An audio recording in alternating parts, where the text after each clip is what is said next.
There is a stove sitting in a farmhouse in Holmes County, Ohio. It burned for 90 minutes this morning. 2 small logs.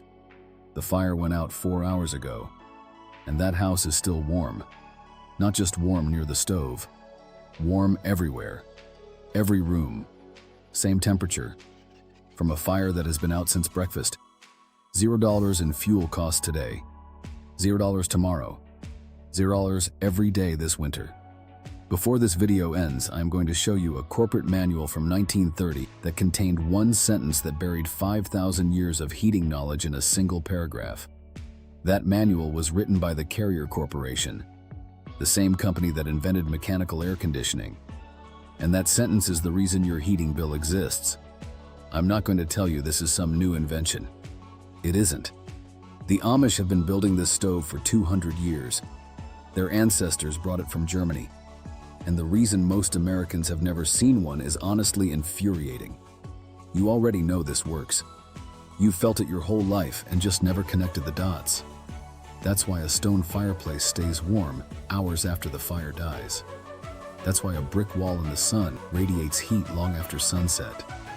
That's why your grandmother's kitchen stayed warm all day from a single morning fire.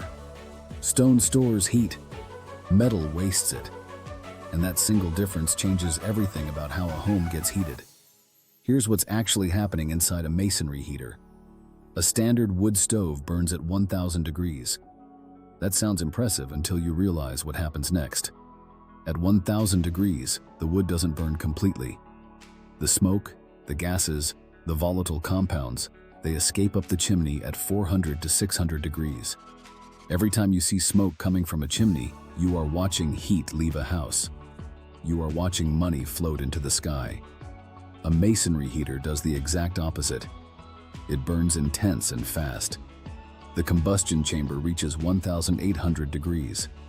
At 1,800 degrees, the smoke itself catches fire.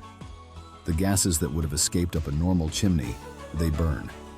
What comes out the other end is not black smoke. It is water vapor and carbon dioxide. The exhaust temperature leaving this system is between 90 and 100 degrees.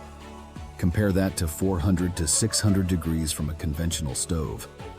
That entire difference, 300 to 500 degrees, is heat that stayed inside the house instead of leaving through the roof. But that is only half the story. The hot gases don't go straight outside. They travel through a massive bench made of brick, stone, or cob, a mixture of clay, sand, and straw. That bench absorbs the heat before it can escape. Then it releases it slowly over the next 18 to 24 hours. Like a battery. A thermal battery. The surface of that bench is never dangerously hot. Children sit on it. Animals sleep next to it.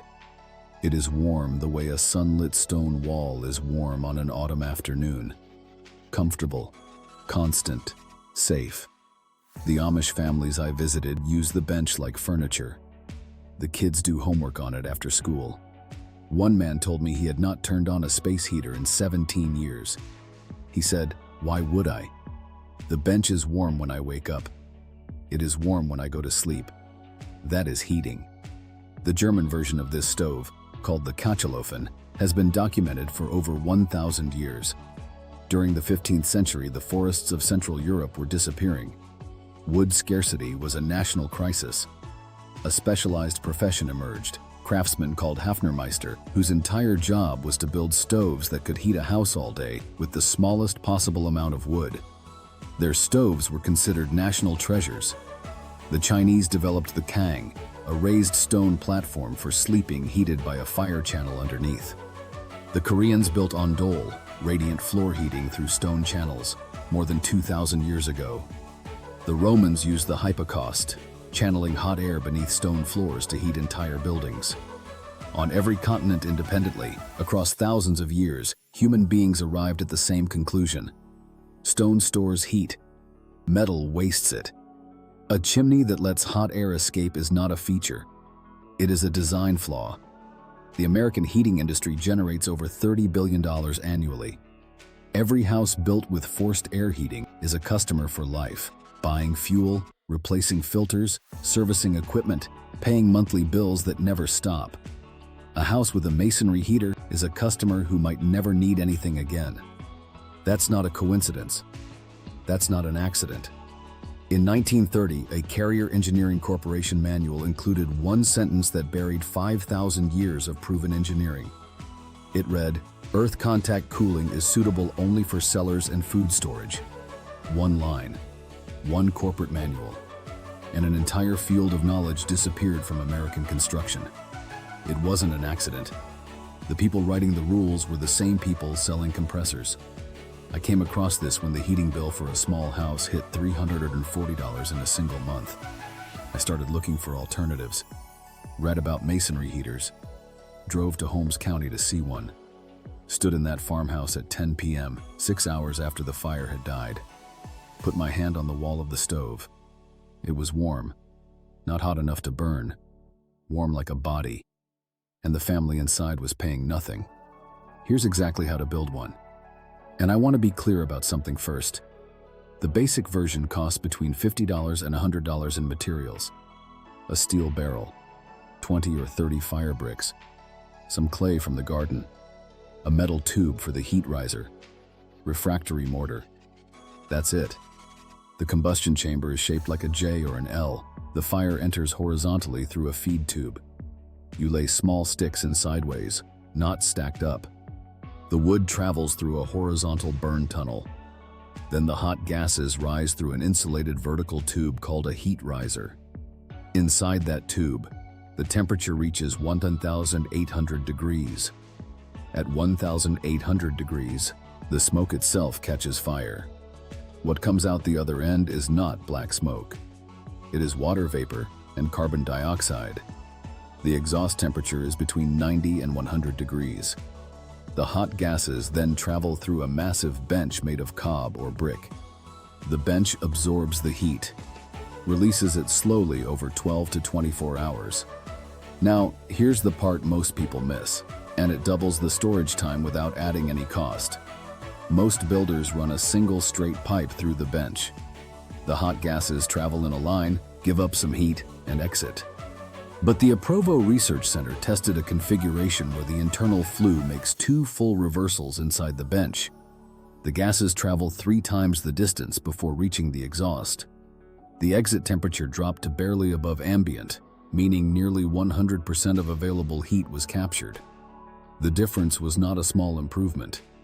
It was the difference between a bench that stays warm for 12 hours and one that stays warm for 24. And the change costs nothing. 0 additional dollars. Just 2 extra bends in the pipe. One honest note because it always belongs here. The modern version of this system, called the Rocket Mass Heater, has never been certified by the EPA.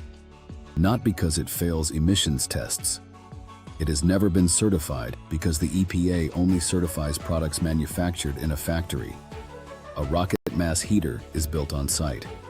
No factory, no assembly line, no product to certify. And here's the number that tells you everything. A well-built Rocket Mass Heater produces about 0.12 grams per hour of fine particulate matter. The EPA limit for a certified wood stove is 2.5 grams per hour. The Rocket Mass Heater is 20 times cleaner than what the EPA allows as a maximum, and it is banned in 37 states not because of what comes out of it, but because of a sticker that is not on it. The average American household spends $1,400 to $2,400 a year on heating. Over a 30-year mortgage, that is $42,000 to $72,000 just to keep your house warm.